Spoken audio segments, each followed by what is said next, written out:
Fala pessoal, começa agora o Quem Paga a Conta, o nosso podcast de notícias rápidas sobre economia. No episódio de hoje, nós vamos bater um papo com as especialistas Isabela e Franciele sobre duas notícias que saíram essa semana. O endividamento das famílias batendo recorde e o governo gastando uma grana alta para tentar segurar o preço do combustível. Vamos falar um pouco sobre a taxa Selic e para fechar vamos saber como está a Bolsa. Fiquem ligados! Fala pessoal, sejam muito bem-vindos. Eu sou a Fernanda, muito obrigada Isa e Fran pela presença de vocês aqui hoje. E a gente vai começar falando sobre essa bola de neve. Você já sentiu que o seu dinheiro está rendendo menos? Ou que, olhando ali as contas, no final do mês, você pensou assim, nossa, como que chegou a esse ponto? Pois é, vamos entender o que está rolando. E diz pra gente, Marcelo, qual que é o tamanho desse problema? Oi pessoal, meu nome é Marcelo, obrigado a todos que estão aqui, agradeço a participação dos convidados. Então, essa situação ela é muito delicada. Segundo os dados da CNC, que é a Confederação Nacional do Comércio, o número de famílias endividadas ele cresce a cada mês, né? Podendo chegar até 80% atualmente. E o grande vilão é o cartão de crédito. Para vocês terem ideia, os juros do Brasil ele é um dos maiores do mundo, é o segundo, na verdade, né? E aí, o Banco Central, para fazer a galera gastar mais, a economia girar, ele baixou a taxa Selic, né, para os 2%. E aí o dinheiro estava barato, vamos dizer assim. E aí chegou a 15% e agora estacionou nos 14,75%.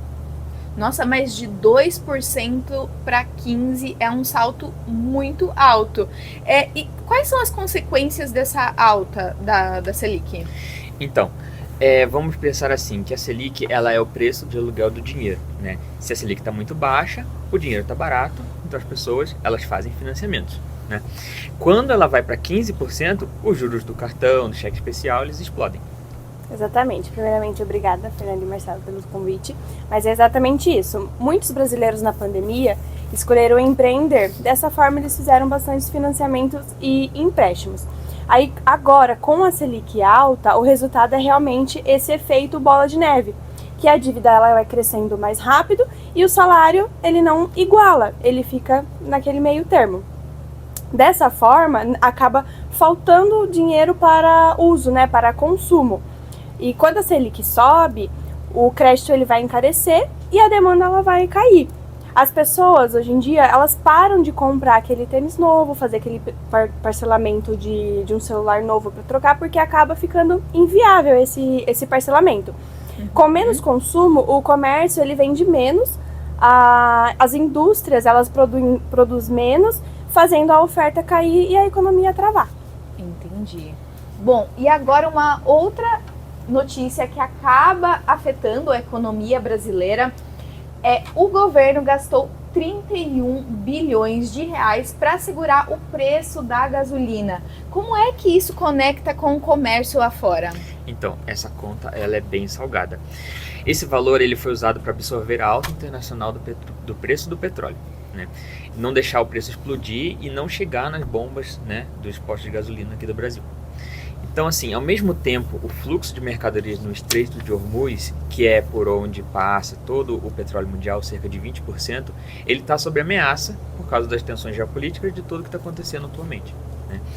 Se o canal fecha, o preço do barril do petróleo, ele aumenta e a nossa gasolina do mundo inteiro sobe o preço, né? E mesmo com o governo tentando segurar e tentando aguentar a pressão do lado de fora.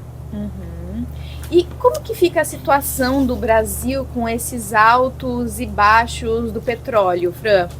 Isso não acaba afetando também a situação das famílias endividadas que a gente comentou anteriormente? Com certeza, né, Fer? Obrigada, Fer e Marcelo, pelo convite. O Brasil ele exporta muito petróleo e ganha com preço alto na balança comercial, né? A nossa logística ela depende do diesel e dos caminhões. Então, se o petróleo sobe lá fora, tudo aqui dentro sobe, desde a comida até o nosso frete. O Banco Central ele sofre uma pressão adicional para manter os juros altos e tentar conter a inflação por conta dos combustíveis, mas vai precisar de uma boa estratégia para conseguir fazer com que não afete ainda mais a dívida dos brasileiros, né? Nos bastidores, o governo já estuda outras medidas para aliviar as nossas dívidas, como limitar os juros rotativos, impor um limite para as dívidas nas casas de apostas esportivas, que vem crescendo bastante, e segurar os reajustes nas contas de luz e suspender até as multas de pedágio. Certo. Bom, agora a gente vai para o Giro da Bolsa com a Fabi. Giro da Bolsa. Beleza, galera? Olha de olhar como o mercado reagiu a essa montanha russa de notícias. O índice da Ibovespa fechou em queda de 0,8%, batendo a casa de 126 mil pontos. O dólar fechou a 5,15. O barril de petróleo fechando em alta e atingiu 91 dólares. No total, a movimentação financeira no pregão de hoje foi pesada, girando em torno de 25 bilhões de reais. E esse foi o Giro da Bolsa. Com esses números na mesa, a gente percebe que a economia não para. Para fechar, a nossa dica de leitura de hoje é o relatório de mercado Focus do Banco Central, que ajuda a ver para onde os especialistas acham que o dólar e a Selic vão para os próximos meses. Valeu pela audiência, pessoal, e no final, Quem paga a conta?